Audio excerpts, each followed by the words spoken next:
Indian farming is going to change very rapidly in 10 to 15 years. जो हमारे यहाँ पे एग्रीकल्चर का प्रोसीजर था या जो करने वाला जो तरीका था, विच मीन्स कि जो हमारी ट्रेडिशनल फार्मिंग, जिसे हम ट्रेडिशनल फार्मिंग बोलते हैं,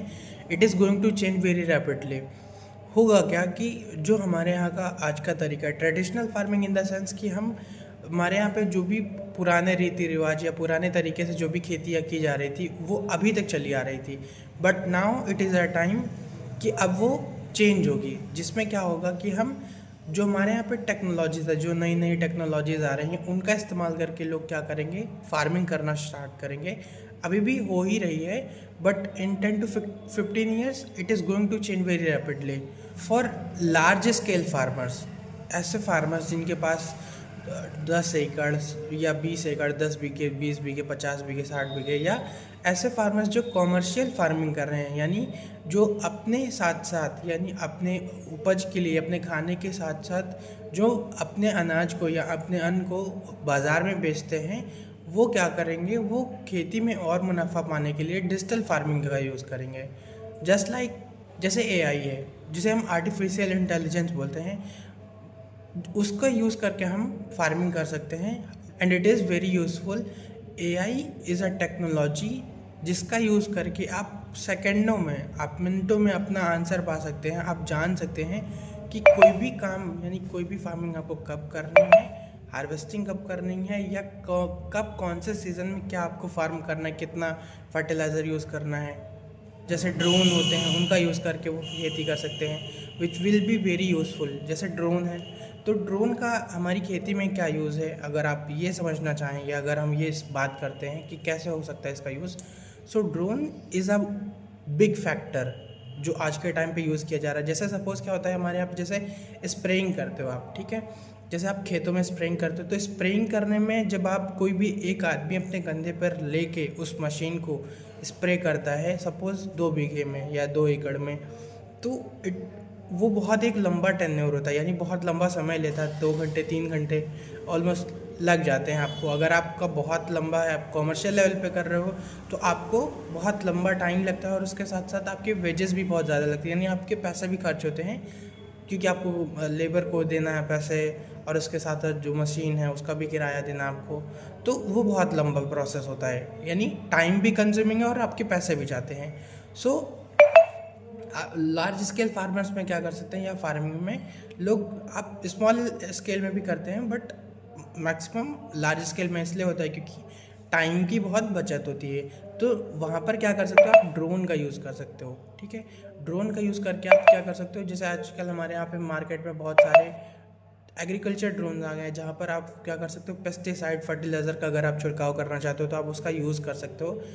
तो उससे क्या होगा कि आपका टाइम बहुत कम बचेगा, और टाइम के साथ साथ क्या होगा, आपके पैसे भी बचेंगे, क्योंकि आपको इतना कॉस्ट, जो काम आपका 5 घंटे 10 घंटे में होने वाला था, वही आपका 2 घंटे में 1 घंटे में निपट जाएगा। तो उससे आपको क्या होगा, आपकी पैसे की भी बचत होगी। डिजिटल प्लेटफॉर्म का यूज़ कर सकते हो इन farming, it can also be useful, जहाँ पर आप क्या कर सकते हो कि उससे आप जान सकते हो, समझ सकते हो कि आपको कब कौन सी क्रॉप लगानी है, हार्वेस्टिंग कब करनी है, मार्केट में कैसे बेचना है, कैसे मार्केटिंग कर सकते हो आप। वो आपको सारी चीज़ें बताएगा, आपको सारी चीज़ें सिखा सकते हो। और ऐसे भी आजकल हमारे यहाँ पे बहुत सारे डिजिटल प्लेटफॉर्म्स भी हैं, जहाँ पर ये सारी चीज़ें बताई जाती हैं। आपको ये भी बताया जाएगा कि कौन सी क्रॉप लगाने से आपको ज़्यादा यील्ड प्राप्त हो सकती है, जैसे। तो वो ट्रेडिशनल फार्मिंग का कल्चर क्या होगा, वो धीरे धीरे हमें छोड़ना पड़ेगा, या वो ख़त्म हो जाएगा। एंड इट इज़ इम्पॉर्टेंट, और वो ज़रूरी क्यों है,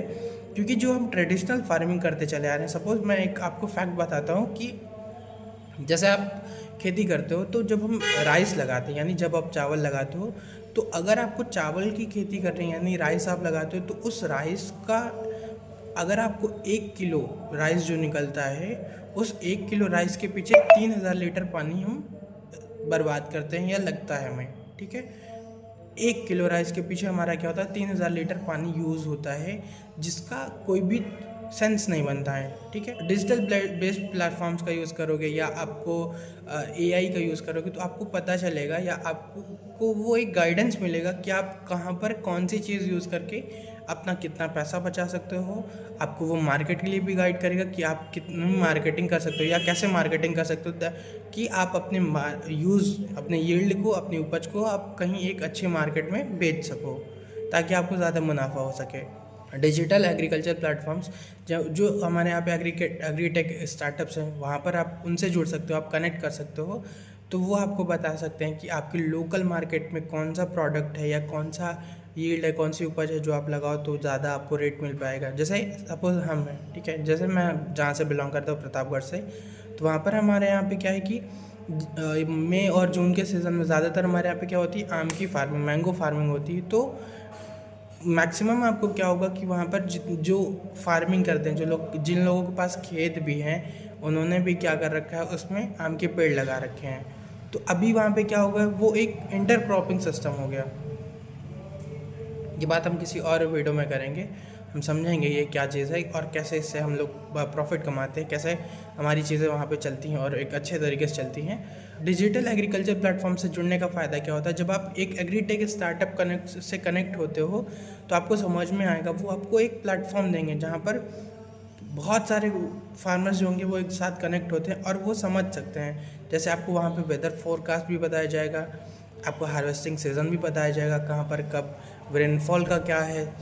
सिनेरियो, ठीक है। तो ये सारी चीज़ें होती हैं